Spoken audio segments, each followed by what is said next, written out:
Hey guys, I'm in the woods again, or still, from my last video. Just kind of wanted to talk a little bit about what I do in the woods and maybe go into a little conversation or monologue about fairies and why I feel connected to fairies and nature. And yeah, I daze off a lot because it's really nice, the pauses in between you talking or myself talking.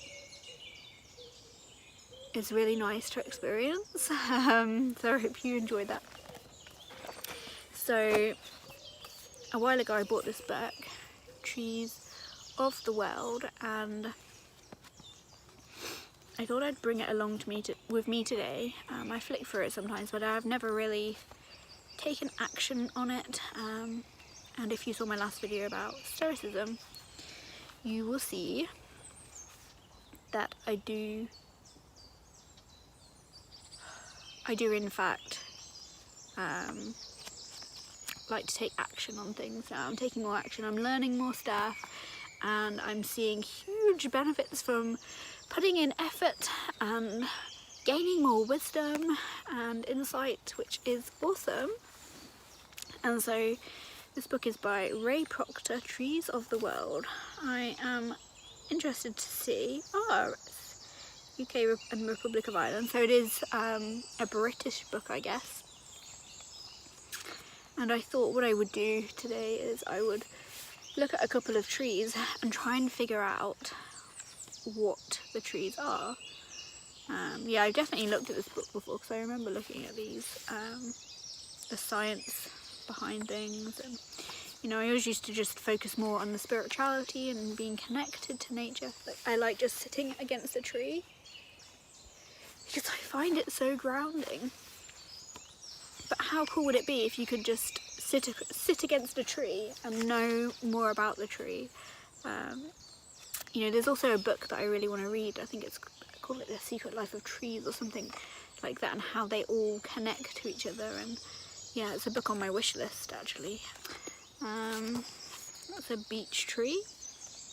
Okay, I'm not going to go into too much detail about trees in this video, because what I really wanted to talk about, kind of like, yeah, I wanted to talk about the sort of things that I do in the woods, and it always differs. I do a lot of just staring into space, looking at what's around me, looking at insects, even though they freak me out. I'm trying to be a bit more okay with insects. Looking at leaves and things. So I'm thinking, if I'm going to be looking at stuff, why not try and identify a few things? Like, I started to identify wildflowers before, and that was really, really nice. And now, like, every time I see a little herb robert, I'm like, hello herb robert.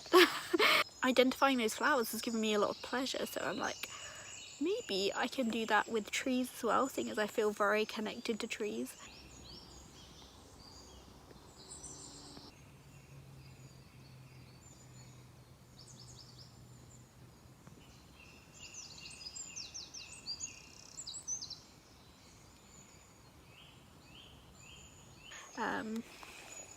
So this book is the one that I purchased recently, Believing in Fairies, a manual for grown-ups by Marcia Zena Major, or however you say that. It's such a beautiful book. I'm partway through it, maybe like a third, and I thought I would just maybe read a little bit of it and talk a little bit about why I personally was drawn to the fairy world.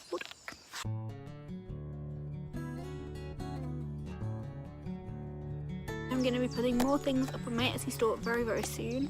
I've made something that I absolutely love, and every time I make something like this I'm like, I don't want to part with it, but at the same time I feel like somebody else is going to enjoy it, and I've put effort into it and money into it, and if someone gets the enjoyment out of it that I do, then you know, it's worth selling, I guess.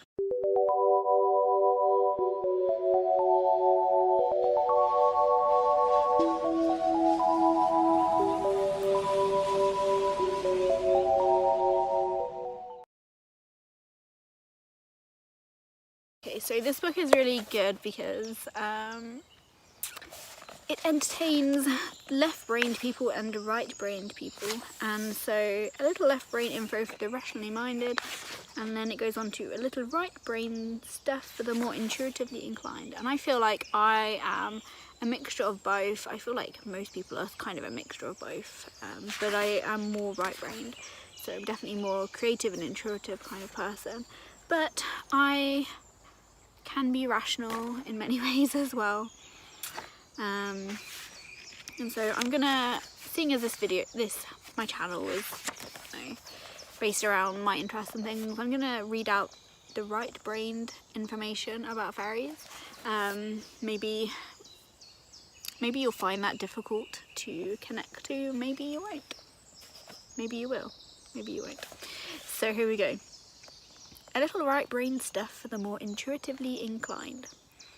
They are everywhere we walk, everywhere we turn, in the very elements surrounding us. They are nature spirits, guardians of the earth and all her splendour. Some are more powerful than others, some are kinder and more compassionate, some have greater magic. But all the beings who live in the hidden kingdom are available to us. They do not fear or despise us. They desire our presence, our true presence, as much as we deeply desire theirs. Absolutely everyone who walks and breathes on this planet has already had an important experience with fairies in some form. These powerful beings live in the towering trees of primitive rainforests, in the manicured hedges that shade our suburban homes. They live in the soil of our well-kept country gardens, in the window boxes of our crowded urban landscapes. They are the kings and queens of our seasons. They are the knights and princesses of our wind and rain and weather. There is no part of this globe that they do not preside over. There is no country small enough or poor enough to be passed over by them. There is no city too large or too wealthy to lack their ever-presence. The mission of these special sentient beings is threefold: to inspire growth, to encourage true presence, and to support love. It is literally their inspiration that makes the acorn grow into a giant oak. It is literally their shining encouragement that makes the eagle, the wolf, and the whale blush with awesome beauty. It is literally their eternal support that makes earthly humanity fall head over heels in love. We can no longer afford to ignore this hidden kingdom. Our planet is in need. At a time when the environment has become such a great priority, so must our relationship to these outstanding beings. The kingdom of the fairies needs our help just as we need theirs. We are not simply solitary victims on a troubled planet waiting for the intervention of some super being strength. We are all interconnected on this glorious journey called Earth, and that means mankind and womankind and animal kind and spirit kind. Contrary to what many wish to believe, we all must share the solution. Humans and fairies alike each have something unique and extraordinary to offer. The time has come to activate this wondrous alliance. Let the spirit of the earth soar. So that's kind of a little introduction into the fairy folk. For me, I take a lot of inspiration from the Fae, and I didn't really feel their presence until I started to hang around in the woodland. It was a different one, it wasn't this one actually, it was another one, and I found them, or they found me, I'm not sure which way it was around, and since then they've inspired me and they help me with my creativity and my magic, and I just feel that for me, it was very deep rooted. I have a very deep rooted connection to them through my inner child, and inspired me to play more and to imagine more and to believe more.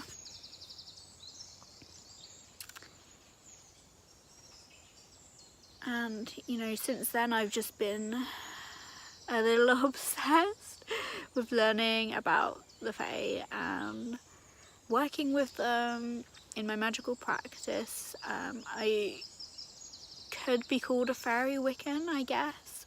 I don't really go by labels so much. I find them to be a little limiting, although I do call myself a witch and a Wiccan, so. But I don't like to limit my magical practice. I like to do all kinds of things. But I feel deeply connected to them in the woods.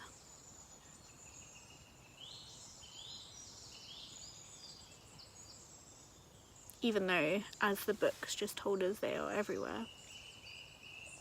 But in more natural woodland areas where there's less people, and it just feels magical.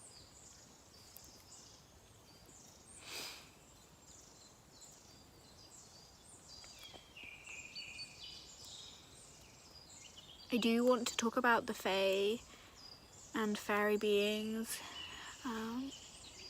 more on this channel, so if you're interested, please comment and let me know that you're interested, because then I shall do so. I find a lot of things to be quite personal. Like when I start talking about my spiritual practice, I feel really inspired and like super passionate about it, but I also feel quite vulnerable about it. Like it's very personal to me. Like I would never let anybody read my Book of Shadows, for example. It's very it's very personal to me, and I'm very thankful for the people who do share about their own practices, because it does help, especially if you don't have a coven. And I'm definitely a solitary witch. I don't think I could ever be a coven witch. I'm very much a solo wolf in the world anyway, so yeah.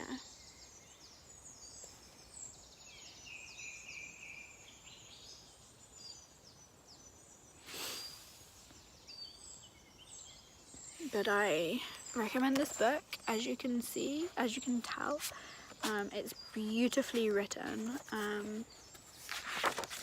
And there's a bit at the beginning where there's like a little story about the woman who wrote the book, who came to find fairies.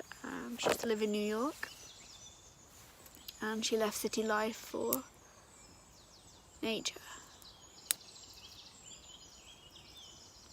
And you know, I have never been a city person. I've never lived in a city. I could not imagine being crammed in with that many people and being away from nature. When I'm in the city, I always, like in a city like London, I always find myself going to a nature spot, a park or something, but the air is not as clean, and it's just, you know, there's lots of people around generally.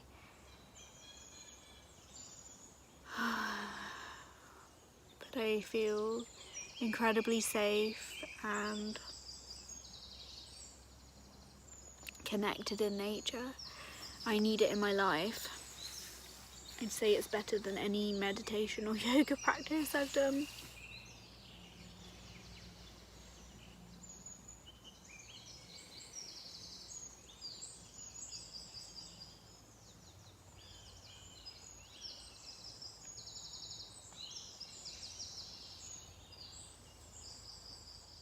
I like collecting sticks and flowers and pressing flowers and painting. Like I've recently gone into watercolour, and I'm really enjoying learning about how, you know, all the techniques and things. And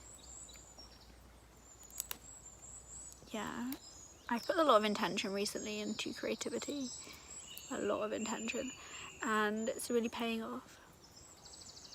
So I will leave a link down below for my Etsy shop, and I will also leave a link down below for my Amazon wishlist, just in case anyone wants to buy me a little gift.